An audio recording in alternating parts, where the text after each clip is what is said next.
Ada pendeta pensiun. Pak Pendeta, umur saya 88. Kenapa? Kenapa, Pak?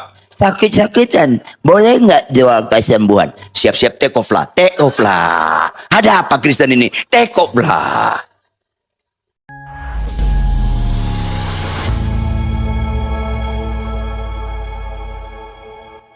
Kaulah yang terbesar, kaulah yang termulia, kaulah kebenaran itu sendiri Tuhan.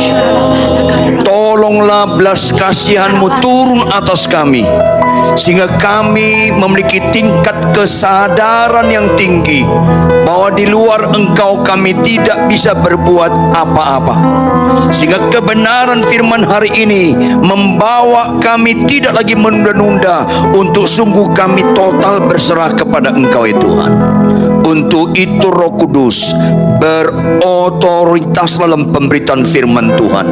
Lembutkan hati kami. Jangan ada bagian dalam pribadi kami masing-masing, apakah itu paradigma, tata nilai, mindset, tujuan hidup. Jangan ada mengadakan perlawanan terhadap kebenaran firman. Kalau ada kebenaran tidak cocok pada kami, bukan kebenaran yang berubah, tetapi kami yang berubah. Dan buatlah semua jemaat-Mu tidak terkecuali suka berubah. Berbicaralah Tuhan. Kami memohon semua ini dalam nama Tuhan Yesus Kristus. Haleluya. Semua yang percaya sama-sama katakan amin. Tepuk tangan yang keras. Amin, amin. Silakan duduk. Shalom. Shalom. Tuhan baik, amin. Jemaat yang dikasih oleh Tuhan, saya tidak pernah bosan-bosannya mengingatkan saudara, saya membutuhkan konsentrasi Anda sedikit ekstra untuk memperhatikan firman hari ini. Yang setuju katakan amin. Bila perlu Anda bawa catatan, Anda pakai alat tulis untuk mencatatnya dengan sungguh-sungguh. Karena firman hari ini bicara inti kekristenan. Ulangi, bicara apa? Lebih keras. Kalau Anda nggak mengerti makna kebenaran hari ini, Anda sama sekali nggak mengerti apa arti kekristenan sesungguhnya. Oleh karena itu, ini sangat serius. Sekali lagi saya membutuhkan konsentrasi Anda. Kita buka Yohanes 3 ayat 16. Kita sama-sama baca dengan cermat. Yohanes 3 ayat 16. 1, 2, ya. Karena begitu besar kasih Allah akan dunia ini,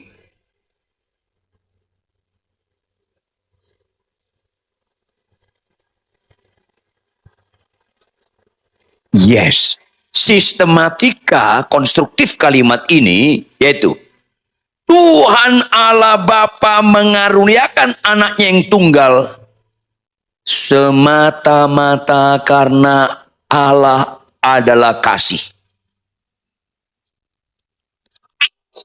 Allah mengorbankan anaknya yang tunggal bukan karena ada sesuatu yang menarik dalam diri kita. Sama sekali nggak ada. Maka samakan persepsi. Orang berdosa itu rusak total. Ulangi, orang berdosa itu apa? Rusak total. Dan semuanya binasa masuk neraka. Upah dosa adalah maut. Entah lu pinter, entah ganteng cantik, entah lu sangat kaya banget, semua kita pantas masuk neraka. Nggak ada pengharapan. Jadi jangan ada berpikir, kenapa di antara keluargaku aku dipilih jadi hamba Tuhan? Karena dulu saya baik. Nggak ada. Sama sekali tidak ada peran kita untuk kita dapat diselamatkan. Catat baik-baik. Semata-mata karena Allah adalah kasih. Karena begitu besar kasih Allah. Itu sentrisnya Allah. Bukan manusia berdosa. Begitu besar kasih Allah akan dunia ini, Dia karuniakan anak yang tunggal. Supaya apa Bapak Ibu? Supaya apa? Melainkan, ayo dong, setan, iblis lagi bekerja di gereja-gereja, di kalangan para pendeta-pendeta, karena tanpa sadar khotbah-khotbahnya bicara kebinasaan, bukan kekekalan. Ayo dong.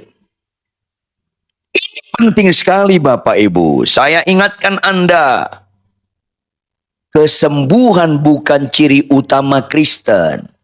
Jangan gagal fokus lah. Penekanannya kesembuhan, Anda ketipu setan. Itu ngelawan muka lo. Yuk dong. Yuk jujur Bapak Ibu, anak-anak muda jujur. Anda niat nggak hidup selama-lamanya di bumi? Yang keras dong. Lebih keras dong. Anda niat nggak hidup selama-lamanya di bumi? Niat masuk surga nggak? Ya niat mati dong. Jujur, kalau sembuh melulu, bisa mati nggak? Ya dong. Kok dibodohi kita nih? Saya ulangi, kalau kita naik pesawat ke Singapura, kemana? Maunya pesawatnya on time atau delay? Kalau delay kesel nggak? Kalau delay 2 kali? Kalau delay 3 kali? Jangan-jangan Anda ngamuk. Yuk konsisten dong. Maaf, saya khotbah apa adanya walaupun nggak diundang lagi.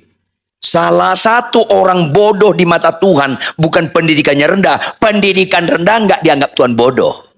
Entah rendah, entah tinggi, Anda dan saya bodoh kalau nggak konsisten. Kalau nggak apa?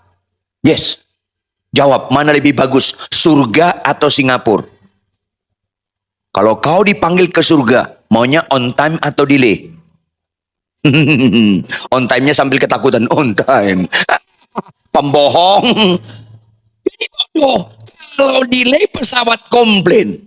Kalau delay ke surga, haleluya. Kan bodoh. Nyambung gak sih? Halo, nyambung gak? Nyambunglah orang Anda yang saya maksud. Nyambunglah. Saya ulangi, kesembuhan bukan ciri utama Kristen.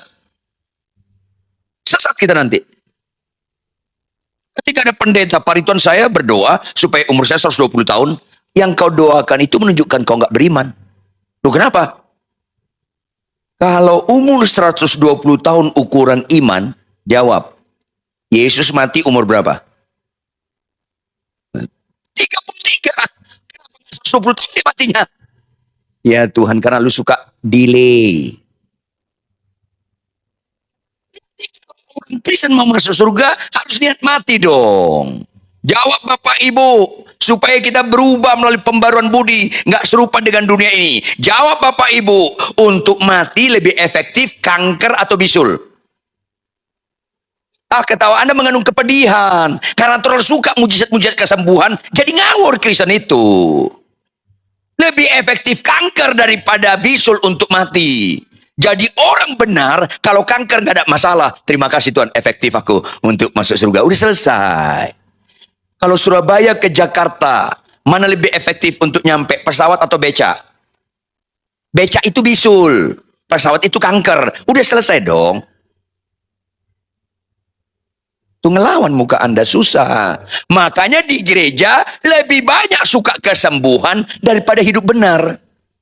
Sehingga jauh-jauh hari Tuhan berkata, banyak yang terpanggil, lanjut. Itu kan bukan gertakan, itu kan pasti digenapi. Bagi orang nggak percaya, sakit kanker itu serius. Why? Karena kanker bisa membuat dia mati masuk neraka. Bagi orang benar, kanker nggak serius. Karena itu menolong dia makin cepat ke surga. Nggak ada amin. Amin berikutnya itu nggak spontan, latah. 2 tahun yang lalu saya kritis, mau mati. Dokter dan keluarga saya siap menerbangkan saya ke Singapura. Saya bilang, dok, tunggu. Mama, jangan dulu. Loh kenapa Pak? Kita berdoa. Saya berdoa, Tuhan dalam nama Yesus, tolonglah. Kalau ini momentum aku mati masuk surga, dalam nama Yesus, tolonglah on time Tuhan. Tolonglah on time Tuhan. Tuhan yang bilang delay. Jadi ketemu kita, males sebenarnya saya. Benar. Kalau saya mati 2 tahun lalu, ketemunya siapa? Ketemu Ayub, Musa, Daniel, Daud, ketemu Paulus, Petrus, Maria, Ribka, Esther. Saya lebih suka ketemu mereka daripada Anda ini. Bener loh. Aduh ketawanya. Dong, supaya kita nggak gagal fokus. Kecuali Anda niat hidup selama-lamanya di Surabaya. Ya sembuh terus lah, gak usah mati-mati deh. Makanya tujuannya apa? Tidak binasa, hidup kekal, yaitu Tujuan Yesus mati di kayu salib supaya hidup kekal. Ulangi. Jadi kalau ada orang bersaksi, puji Tuhan, mobilku Avanza jadi Innova, nggak usah terlalu tertarik, itu kan nggak bicara kekekalan. Itu kan gak ada amin lagi. Puji Tuhan, mobilku Innova jadi Alphard, nggak usah tertarik kesaksian-kesaksian seperti itulah. Kita bangga dengan mobil Alphard, tas mahal, jam tangan mahal, tapi nyanyinya apa? Nyanyinya apa? Ku tak membawa. Kan jadi bohong-bohong kita nih. Kok lu banggain yang lu nggak bawa? Nyambung nggak sih? Supaya waras kita semua ini. Tampilkan operator Markus 1 ayat 24. Markus 1 ayat 24. Sama-sama kita baca Markus 1 ayat 24. 1, 2, ya. Oh sorry, saya salah. Markus 1 ayat 42. Wali aku. Jadi orang Arab kita balik. Yuk sama-sama baca. 1, 2, ya. Ayat kritisi dan jujur. Masih bagus nggak bahasa Indonesia Anda? Kata mana dalam ayat ini representatif keterangan waktu? Lebih keras dong. Jawab. Tuhan perlu tahunan atau seketika membuat lumpuh berjalan? Membuat buta celik, membuat Lazarus bangkit, membuat laut terbelah. Ayo siuman dong, apa yang sedang Tuhan sampaikan di balik kata seketika? Saya kasih tahu Anda. Di balik kata seketika, Tuhan sedang sampaikan, hai umatku, ini mujizat terendah. Bangun, jangan tidur terus, bangun. Ini mujizat terendah. Lanjut. Sampaikan di balik kata seketika bukan sekedar terendah.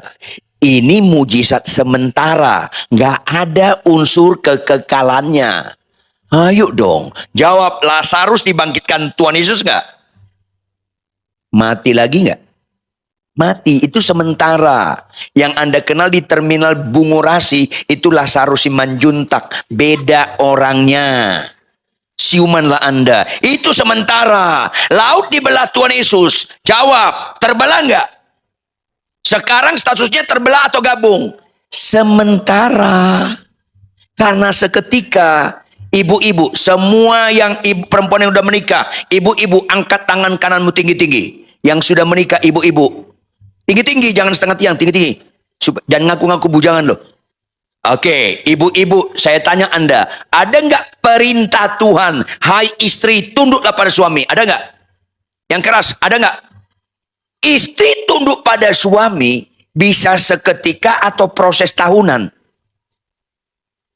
Tumben jujur loh.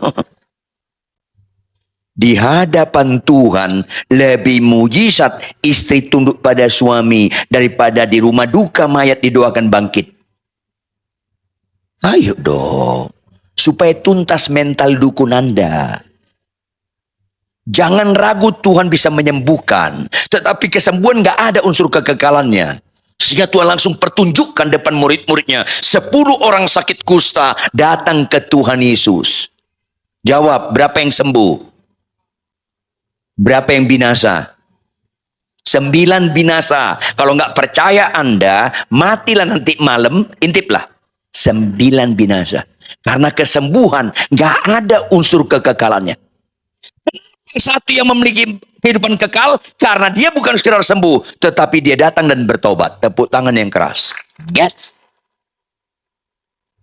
Ini penting dikotbahkan dengan jelas. Sehingga ciri utama Kristen bukan sakit sembuh. Pertanyaan, jadi boleh nggak doa kesembuhan?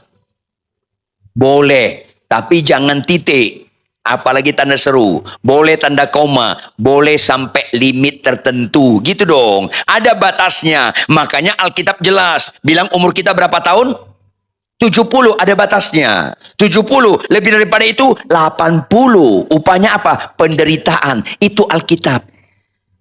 Makanya ketika saya mimpin seminar kesembuhan ilahi di kalangan para pendeta dan dosen teologi, ya, selesai datang salah satu pendeta muda. Kalau gitu Pak Pendeta, setelah saya dengar uraian seminar hari ini, saya mau tanya, apa itu? anak saya umur 4 tahun, sakit-sakitan. Boleh nggak doa kesembuhan? Langsung saya teriak, 4 tahun? Iya, boleh. Langsung saya teriak, boleh. 4 tahun? Boleh. Langsung saya teriak. 4 tahun. Tapi ada pendeta datang ke saya, Pak Riton, umur saya 48. Ya kenapa? Sakit-sakitan. Boleh nggak doa kesembuhan? Saya jawab dengan setengah suara, boleh. Bagus nggak matematika loh? 48 tahun berarti sudah setengah jalan kan? Setengah suara dong. Susah kan? Boleh. Pendeta bilang, Pak Pendeta, umur saya 69. Kenapa? Sakit-sakitan. Boleh doa kesembuhan nggak? Saya jawab dengan apa? Nah, kadang-kadang kita umur 70. 69 udah mulai lewat net nih. Yang 60 tahun ke atas, siuman Anda? Yuk dong. Ada pendeta pensiun. Pak Pendeta, umur saya 88. Kenapa? Kenapa Pak? Sakit-sakitan. Boleh nggak doa kesembuhan? Siap-siap take off lah. Take off lah. Ada apa Kristen ini? Take off lah. Siumanlah Anda. Orang Kristen yang jahat, ada orang tuanya umurnya 102 tahun. Pikun. Udah nggak bisa jalan, bisa buang air kecil, nggak sadar, nggak kenal siapa-siapa. Umur 102 tahun, ulang tahun, anak cucunya nyanyi apa? Panjang umurnya, kan nyiksa nih orang. Kalian ketawa mengandung kepedihan nih, kan nyiksa. Yang dibilang panjang umurnya, Pak Kristen ini. Kesembuhan bukan ciri utama Kristen. Nggak ada hebat kankermu sembuh, hai orang percaya. Nggak ada hebat lumpuhmu berjalan. Tetapi jika satu orang bertobat, seisi surga bersorak-sorai. Ada orang kakinya lumpuh berjalan, tapi kekudusannya tetap lumpuh, perjinahannya tetap jalan. Ya ke neraka loh. Lumpuh berjalan sekedar lumpuh kakinya, itu kan lahiriah, nggak menyelamatkan. Seketika, sementara, nggak ada unsur kekekalannya. Maka apa arti kekekalan? Lihat 1 Yohanes 4 ayat 8. 1 Yohanes 4 ayat 8, operator. Sama-sama kita baca. 1 Yohanes 4 ayat 8. 1, 2, ya.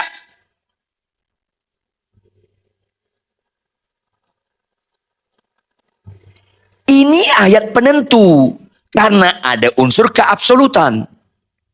Barang siapa tidak mengasihi, dia tidak mengenal Allah. Orang khotbah bagus, banyak mujizat, jemaatnya puluhan ribu. Tapi punya istri simpanan, orang ini nggak kenal Allah. Absolutely nggak kenal Allah nih orang. Ayo dong. Main-main ke Kristen. Saya peringatkan Anda bapak-bapak. Bapak-bapak lihat saya. Kalau kau tidak mengasihi istrimu, kau mengerikan. Kalau kau kanker prostat, nggak ada mengerikan sama sekali. Nggak ada mengerikan kanker itu. Kalau kau tidak mengasihi istrimu, mengerikan karena kau nggak kenal Allah. Kalau nggak percaya Anda, matilah nanti malam, tanya Tuhan Yesus. Pasti benar yang saya ucapkan ini. Puji Tuhan kalau bisa bangkit lagi loh. Ayo loh, khotbah yang benar lah. Maafkan, kalau kau lumpuh nggak berjalan sampai mati, nggak ada masalah. Kalau kau nggak mengasihi sampai mati, masalah. Rata-rata orang mati dulu baru insaf, expire. Makanya saya berani mengulangi, bersyukurlah Anda sebelum meninggal, dengar khotbah hari ini. Supaya kalau tahun depan meninggal, agak beres hidup kita. Katakan amin. Tepuk tangan. Siapa tidak mengasihi, tidak mengenal Allah. Absolut. Absolut. Khotbah, penyembahan, bahasa roh. Kalau tidak mengasihi, tidak kenal Allah. Ini penting. Kenapa? Karena Allah adalah kasih. Ini penting. Makanya dikaruniakan Anak Tunggal supaya kita tidak binasa, memperoleh hidup yang kekal. Yaitu bicara kasih. Yaitu Allah itu sendiri hidup dalam diri kita. Tampilkan 1 Korintus 13 ayat 8, operator. 1 Korintus 13 ayat 8. Supaya jangan Anda salah memiliki nilai kerohanian Kristen. Sama-sama baca 1 Korintus 13 ayat 8. 1, 2, ya. Kasih tidak berkesudahan.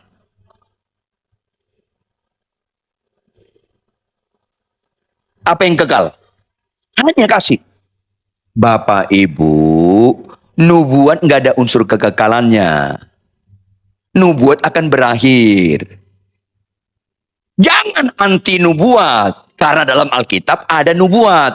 Tapi nubuat tidak representatif rohani. Catat dong baik-baik. Bahasa roh pun berhenti. Nggak ada unsur kekekalan di balik bahasa roh. Kalau Anda bahasa roh tapi tidak mengasihi, binasa Anda. Ngapain Anda percaya Yesus mati dan bangkit kalau tidak orientasinya kepada kekekalan? Kasih. Ada bapak-bapak menyembah gemetar-gemetar bahasa roh. Gemetar-gemetar pulang, istrinya gemetar sama dia. Kan rusak. Ayo dong.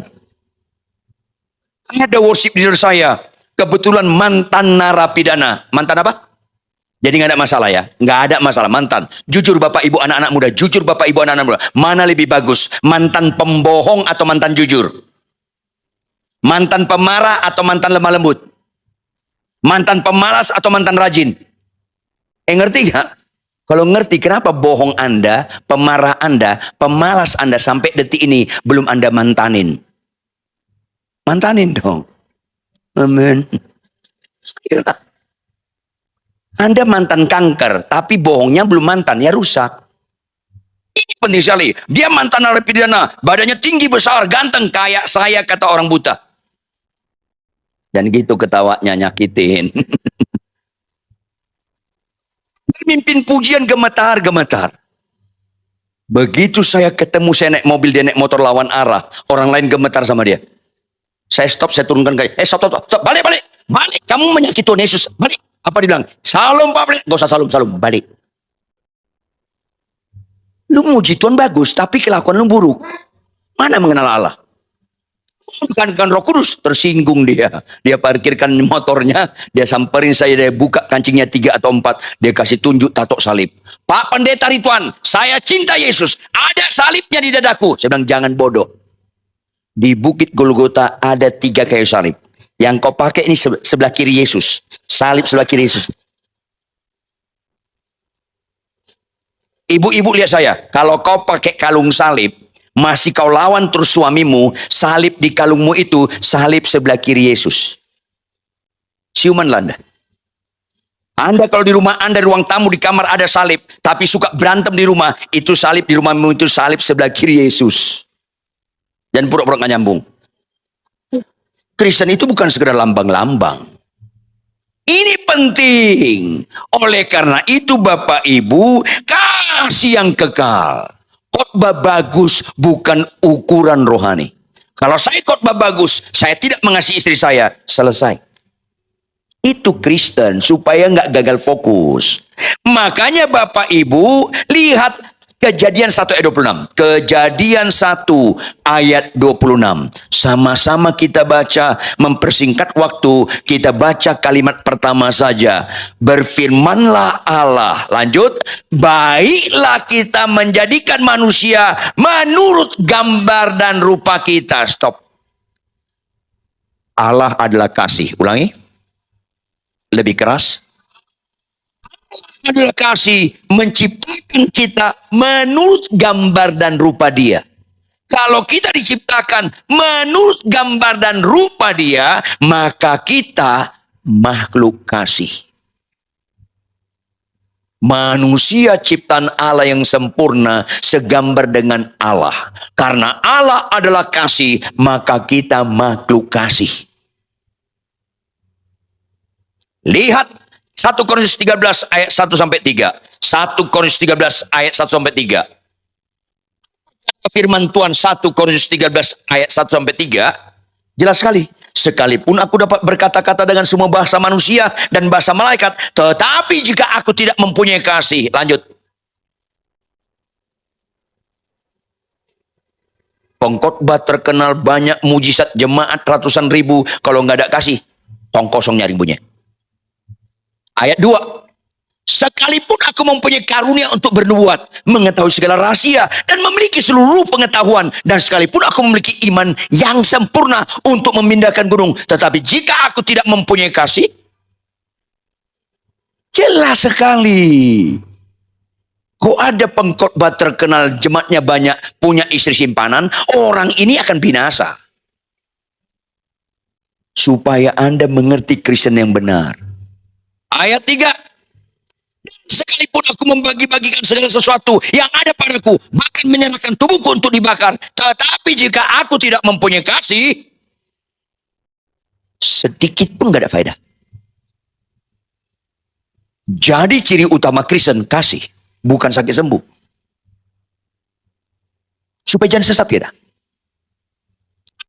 Itu makhluk kasih. Kita sama-sama baca Yohanes 14 ayat 15. Yohanes 14 ayat 15. Sama-sama kita baca. 1, 2, ya. Jikalau kamu mengasihi aku, tidak ada kerohanian yang terbaik di mata Tuhan selain mengasihi Dia. Anda tidak pernah salah memaknai rohani kalau Anda mengasihi Tuhan. Kalau Anda bisa khotbah tapi tidak mengasihi Tuhan, Anda tidak ngerti rohani. Kalau Anda banyak mujizat-mujizat tapi tidak mengasihi Tuhan, Anda sama sekali nggak ngerti rohani. Caranya cuma satu, nggak ada alternatif lain. Caranya cuma satu. Jikalau engkau mengasihi aku, kau menuruti segala perintahku. Ciri utama Kristen, pelaku firman. Sampai mati Anda nggak bisa khotbah, nggak ada masalah. Sampai mati Anda nggak bisa bahasa roh, nggak ada masalah. Sampai mati Anda nggak bisa bernubuat, nggak ada masalah. Sampai mati Anda nggak pernah ke Israel, nggak ada masalah. Jangan kata-kata pernyataan ini menunjukkan Anda anti bahasa roh. Jangan. Kristen nggak boleh anti bahasa roh. Ulangi, 1, 2, ya. Nggak boleh anti bahasa roh. Sekaligus jangan utamakan bahasa roh. Kristen nggak boleh anti nubuat, sekaligus jangan mengutamakan nubuat, karena itu nggak penentu. Ini penting sekali. Kalau kita tidak pelaku firman Tuhan, biarpun bisa khotbah, bisa banyak mujizat, binasa kita. Tampilkan Matius 7 ayat 21 sampai 23 supaya Anda ngerti inti kekristenan. Matius 7 ayat 21 sampai 23. Ini serius. Bukan setiap orang yang berseru kepadaku, Tuhan, Tuhan, akan masuk dalam kerajaan surga. Bukan. Melainkan siapa? Kenapa? Karena itu mengasihi Tuhan. Mengasihi Tuhan. Maka itu ada seru kekekalan. Itulah tujuan dikaruniakan anak tunggal. Supaya kita tidak binasa. Artinya apa? Supaya kita pelaku firman, taat. Itu yang gak dapat binasa. Tapi banyak pengkhotbah, bernubuat dan sebagainya. Tetapi nggak melakukan firman, karena melainkan dia yang melakukan kehendak Bapakku yang nggak binasa. Ayat 22. Karena pada hari terakhir, berapa orang? Kalau Anda baca dalam bahasa Yunani, kata banyak artinya mayoritas, bukan 50-50, mayoritas. Mayoritas orang akan berseru kepadaku, Tuhan, Tuhan, bukankah kami bernubuat demi namamu? Bisa bernubuat, tapi nggak pelaku firman. Bukankah kami mengusir setan demi namamu? Bisa mengusir setan, tapi nggak pelaku firman. Bukankah kami mengadakan banyak mujizat demi namamu juga? Banyak sekarang orang khotbah-khotbah, banyak mujizatnya. Tapi dia hianati perkawinannya. Dia menggelapkan pajak. Dia membenci iparnya. Rusak. Makanya apa kata Tuhan kalimat terakhir ayat 23? Ayat 23 sama-sama kita baca. 1, 2, ya. Pada saat itulah. Lanjut.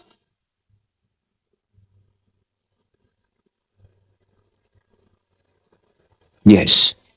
Tuhan ngomong bukan kepada pembunuh, kepada orang yang bernubuat, kepada orang yang melakukan banyak mujizat, bahkan banyak melakukan mengusir setan. Tuhan tolak. Karena banyak orang khotbah, banyak orang bernubuat, nggak pelaku firman tuh. Itu memaknai kekristenan. Stop kagum banyak Anda kagum sama pendeta khotbahnya bagus. Stop. Stop Anda kagum dengan pendeta-pendeta yang banyak ramalan-ramalan, nubuat-nubuat. Stop, Anda akan disesatkan. Stop Anda kagum dengan pendeta-pendeta banyak kesembuhan-kesembuhan. Stop, Anda ketipu. Karena statusnya banyak. Statusnya banyak. Ditolak Tuhan, diusir. Enyah kamu sekalian pembuat kejahatan. Bersyukurlah Anda kalau Anda orang percaya, dilihat dari pelaku firman. Ulangi, dilihat dari lebih keras. Tanpa perbuatan mati, khotbah tanpa perbuatan mati, mujizat-mujizat tanpa perbuatan mati, semuanya itu kalau nggak pelaku firman. Bukti, jikalau engkau mengasihi aku, engkau menuruti segala perintahku, itu Kristen. Makanya Kejadian 1 ayat 26, Allah adalah kasih, menciptakan manusia gambarnya, maka manusia itu makhluk kasih. Kalau kau makhluk kasih, kalau kau mengasihi aku, engkau menuruti segala perintahku. Fokus kita perintah Tuhan, bukan janji Tuhan. Makanya dari awal Tuhan ciptakan sebagai manusia, konsekuensi manusia Adam dan Hawa, gambar Allah, makhluk kasih. Maka lihat Kejadian 2 ayat 16 sampai 17. Tuhan fasilitasi mereka bisa mengaktualisasi diri sebagai gambar Allah, sebagai makhluk kasih untuk taat pada perintah Tuhan. Lalu Tuhan Allah memberi, bukan janji, perintah. Anda kalau beriman pada janji Tuhan, Anda sama sekali tidak beriman. Kalau Anda beriman pada perintah Tuhan, Andalah beriman yang waras. Siapa disebut bapak beriman? Yang keras dong. Abraham, Abraham, kau akan punya keturunan sebanyak bintang di langit, sebanyak pasir di pinggir lautan. Itu perintah atau janji? Janji. Itu bicara Abraham memberi atau menerima? Menerima. Bukan di situ Abraham disebut bapak beriman. Jangan sesat. Melalui proses yang panjang dan sulit. 5 tahun, 10 tahun, Sarah nggak hamil-hamil. 15 tahun, goyah Sarah. Koko Abraham. Iya Sarah, kenapa? Kan Allahmu mengatakan kau punya keturunan sebanyak bintang di langit. Iya, kenapa? Aku sudah lewat masa menopause. Kenapa? Nggak mungkin aku punya anak. Hampirilah pembantu kita si Hagar. Saya dramatisir sedikit ya. Boleh dong saya dramatisir. Kan saya khotbah. Apa Abraham bilang? Tutup mulutmu. Tutup mulutmu. Dari kita, Sarah. Oh gitu? Bukan oh gitu. Memang gitu. 5 tahun kemudian Abraham goyah. Sar, saran lu dulu masih laku nggak? Jujur, akhirnya dihampiri nggak Hagar? Hamil nggak Hagar? Punya anak nggak dia? Karena itu bukan planningnya Tuhan. Akibatnya mengerikan. Miliaran orang sampai sekarang ditipu. Mengatakan Ismail yang dipersembahkan, bukan Ishak. Gara-gara itu. Makanya bapak-bapak kalau berbuat dosa mikir. Supaya jangan mengerikan keturunanmu nanti. Begitu tua renta Abraham. Akhirnya punya anak. Oh sayang sekali si Sarah. Dia merasa terangkat sebagai perempuan. Dia punya anak Ishak. Langsung datang perintah Tuhan. Abraham. Ya Tuhan, ambil anakmu yang tunggal. Siapa Tuhan? Ishak atau Ismail dari istri buka cabang deh. Ishak yang kau kasihi. Kenapa Tuhan? Saya beli dia apartemen di Pakuan Mall atau di mana? Bukan. Saya beli dia Fortuner atau Pajero? Bukan. Apa Tuhan? Sembelih dia bagiku. Lalu itu perintah atau janji? Itu bicara Abraham menerima atau berkorban? Abraham manusia biasa atau robot? Ada konflik nggak di batin dia ketika perintah itu datang? Tapi akhirnya taat nggak? Di situ disebut dia bapak beriman. Kalau istrimu cerewet 10 tahun, 15 tahun menikah cerewet, saya beriman. Tahun ini dia nggak cerewet lagi. Itu bukan iman, itu keinginan. Karena nggak ada unsur pengorbanan. Tapi kau beriman, Tuhan, sekalipun istriku cerewet sampai mati, aku tetap mengasihi dia. Itu beriman. Nggak ada amin bapak-bapak, udah ngelawan muka lo. Susah. Sekalipun gajiku besar atau kecil, aku tetap memberikan perpuluhan. Itu iman. Sekalipun aku capek, ngantuk, kurang sehat, konflik dalam rumah tangga, tetap aku bangun pagi baca Alkitab. Itu beriman. Hanya orang sesat mengajarkan, berimanlah sakitmu sembuh. Itu sesat. Karena bukan bicara kesembuhan beriman itu. Bicara berkorban. Saya beriman, mobilku Avanza, jadi Innova. Itu keinginan. Nah, orang gampang sekali sesatkan. Perintah Tuhan. Ulangi apa? Lihat Kejadian 2 ayat 16. Perintah Tuhan.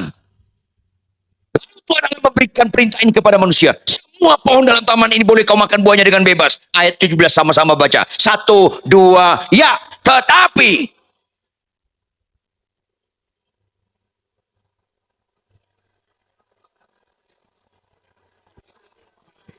Yes. Ayo serius dong mengemaknanya. Artinya fokusnya bukan buahnya. Pohon pengetahuan tentang baik yang jahat itu. Jangan kau makan buahnya. Fokusnya bukan buahnya. Fokusnya perintahnya. Anda dan saya kurang kerjaan menyebut nama buahnya. Buah kuldi, buah simalakama itu buah kurang kerjaan.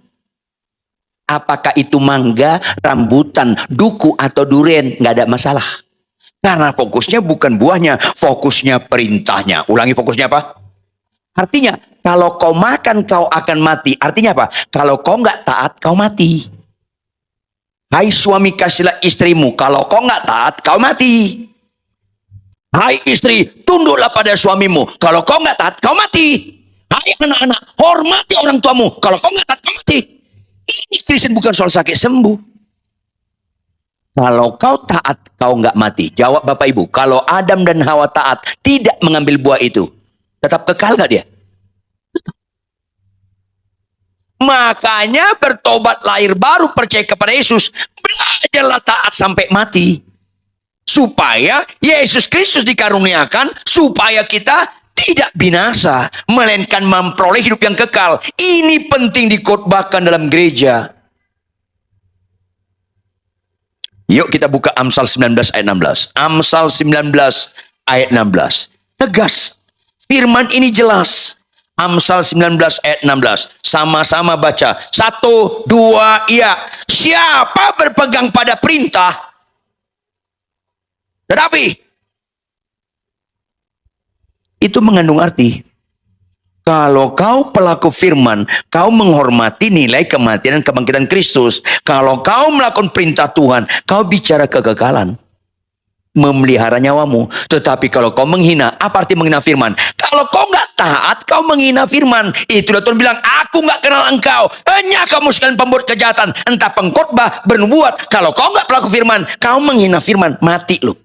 Ini penting. Jadi doa puasa kita bukan supaya sakit sembuh. Doa puasa kita bukan supaya makin berlimpah kekayaan kita. Doa puasa kita bukan jadi pendeta terkenal. Doa puasa kita, tetaplah kita taat sampai garis akhir.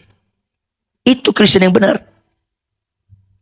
Oleh karena itu, dikaruniakan Roh Kudus, roh penghibur, roh pemimpin, roh memberikan kemampuan supaya kita jangan lagi nggak taat, melainkan taat. Kalau gagal kita ulangi, kalau gagal kita ulangi. Itulah lagu apa? Ku tak akan menyerah. Lanjut. Yes. Itu Kristen. Pak Pendeta, istriku cerewet-cerewet, jangan menyerah, tetap kasih. Lu dia cerewet, tetap jangan menyerah. Itu Kristen. Itu bapak-bapak gak ada amin. Jujur bapak-bapak, mana bapak-bapak lebih menikmati? Teguran istri atau pujian istri orang? Maafkan saya khotbah apa adanya. Salah satu bapak-bapak bodoh menikmati pujian istri orang. Di mana kebodohannya? Catat baik-baik. Sehebat-hebatnya istri orang mengenal saya, tidak pernah sehebat istri saya dalam mengenal saya. Nggak pernah. Jangankan sama, 1/10-nya pun nggak mungkin. Jawab bapak-bapak. Kalau istri orang nggak bisa mengenal saya 1/10-nya dalam seperti istri saya mengenal saya, jawab bapak-bapak. Kalau istri orang memuji kita, berangkat mengenal kita atau tidak mengenal kita? Kalau tidak, kenapa kita nikmati orang dia kenal kita? Pak, bapak kebapaan, nggak usah lah pujikan, mbak ibu nggak kenal saya. Makanya saya ajarin Anda bapak-bapak, kalau istri orang muji kita, masuk telinga kanan, keluar kanan lagi, bukan kiri, nanti ada garis kanan lagi, mental.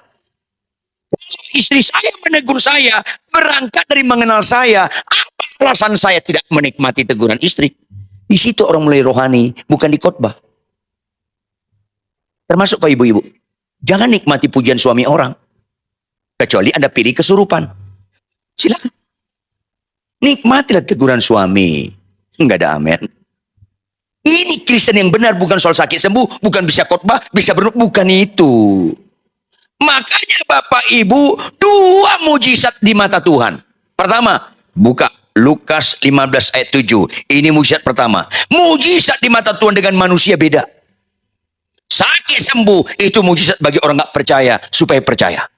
Tapi bagi orang benar, sakit sembuh nggak lagi mujizat. Tetapi ini, sama-sama baca. 1, 2, ya. Aku berkata kepadamu, demikian juga akan ada sukacita di surga karena lebih dari. Ini keras loh firman ini. Bertobat lahir baru sekali sampai seterusnya. Tapi bertobat bukan lahir baru, bertobat terus-menerus. Terus terjadi pada kita. Terus entah kita pendeta sekalipun. Teruslah, kalau ada dosa ditegur, ada ketidaktaatan, teruslah bertobat. Jangan pernah berhenti bertobat. Karena apa? Lebih sukacita satu orang bertobat, sukacita di surga. Lebih daripada 99 orang benar yang gak memerlukan. Siapa orang ini? Pendeta, dosen teologi, pengkhotbah terkenal, pengkhotbah banyak mujizatnya, yang jemaatnya banyak. Saking semuanya dikagumi orang sehingga dia nggak mau lagi bertobat, binasa. Rata-rata pendeta pengkhotbah nggak mau lagi bertobat. Makanya heran banyak ada pendeta-pendeta jatuh dalam hal perzinahan, jatuh dalam kesombongan, jatuh dalam keuangan, jatuh dengan dosa-dosa. Karena Anda nggak memerlukan pertobatan, binasa Anda. Makanya Bapak Ibu jangan pernah menyerah. Ulangi. Artinya apa? Lebih tahan banting daripada setan. Ulangi. Ya. Saya gembala jemaat di Jakarta. Setengah jam sebelum ibadah, kami berdoa ngusir setan. Dalam nama Yesus, iblis roh jahat roh kegelapan tidak boleh intervensi dalam ibadah tempat ini. Kami usir, keluar. Keluar dia Bapak Ibu. Jawab, minggu depan datang lagi nggak dia? Datang. Makanya setiap kali ibadah kami berdoa, kami usir, keluar. Walaupun minggu depan datang lagi. Lain dengan jemaat. Kalau saya bilang, Pak, Bu, jangan ibadah tempat. Jangan ibadah tempat ini. Keluar. Minggu depan datang lagi nggak? Saya takutnya setan lebih cocok daripada Anda menyanyikan lagu Ku tak akan lebih cocok setan. Diusir dia pergi, besoknya datang lagi. Diusir dia pergi, besoknya datang lagi. Jemaat diusir, nggak datang lagi. Pecundang. Makanya Bapak Ibu, kita harus tahan banting. Ulangi, kita harus apa? Apapun konflik di gereja ini, datang lagi. Datang lagi. Kalau pasangan kita bilang, Papa, tahu nggak Pak? Aku nyesal sama Papa. Datang tanpa banting. Ma, aku nggak nyesal sama Mama. Papa itu jelek. Mama cantik. Biarkan dia solo karir. Nggak usah duet. Itu tahan banting. Nggak usah ketawa. Praktekin nanti malam. Supaya Kristen kita benar-benar nggak pernah menyerah. Karena kita mau bertobat terus-menerus. Itu mujizat pertama. Mujizat kedua, Lukas 11 ayat 28. Sama-sama baca Lukas 11 ayat 28. 1, 2, ya. Tetapi ia berkata, yang berbahagia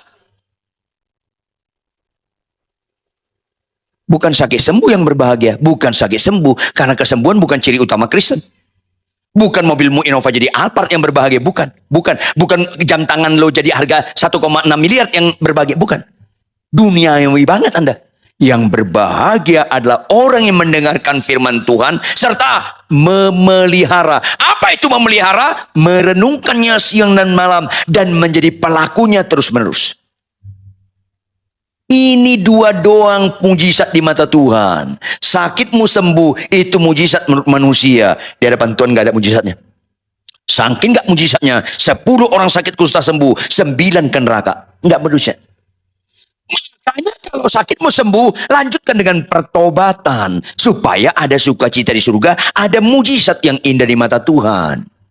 Yang kedua, supaya kita mengerti Yesus dikaruniakan kepada kita supaya kita memperoleh hidup yang kekal, jadi pelaku firman. Maka fokus kita bukan janji Tuhan, tetapi perintah Tuhan.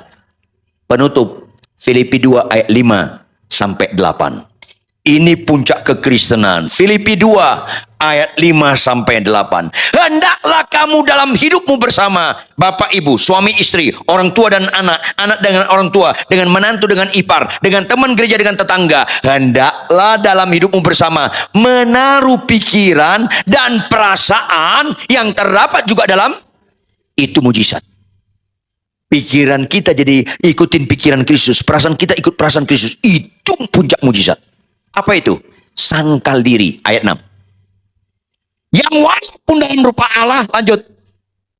Sangkal diri. Ayat 7. Militan sangkal diri, melainkan telah mengosongkan dirinya sendiri dan mengambil rupa seorang hamba dan menjadi sama dengan manusia supaya pikul salib taat sampai mati. 1, 2, ya. Dan dalam keadaan sebagai manusia. Inilah puncak mujizat Kristen.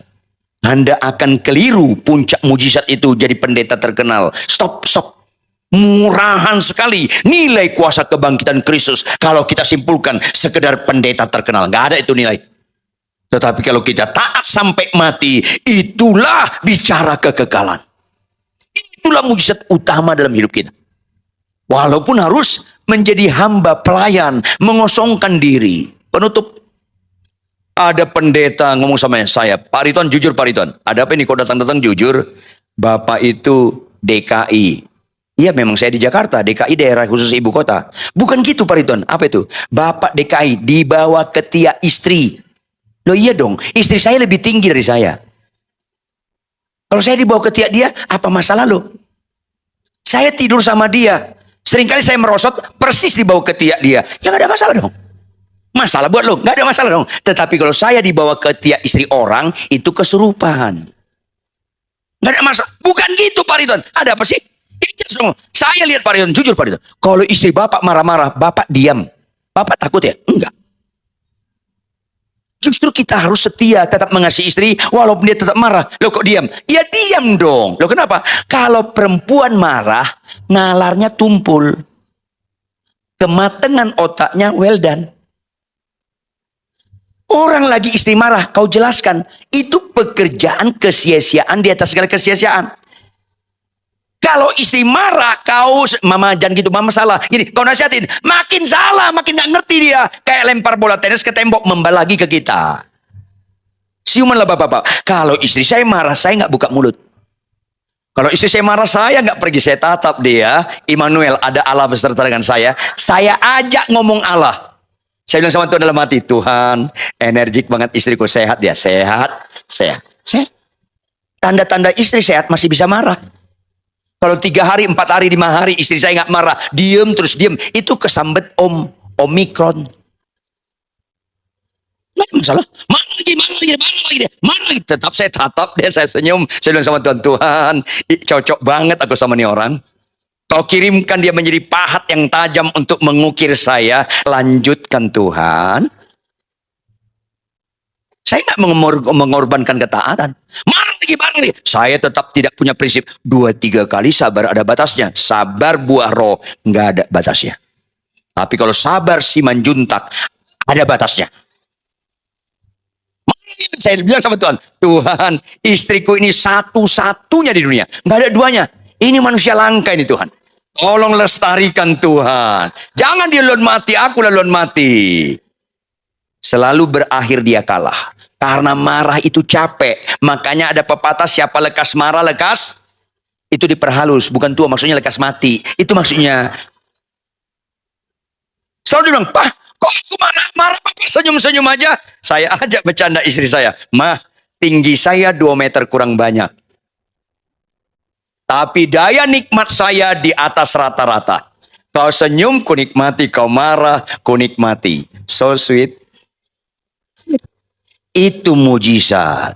Tetap setia mengasihi istrinya sekalipun walaupun bagaimanapun.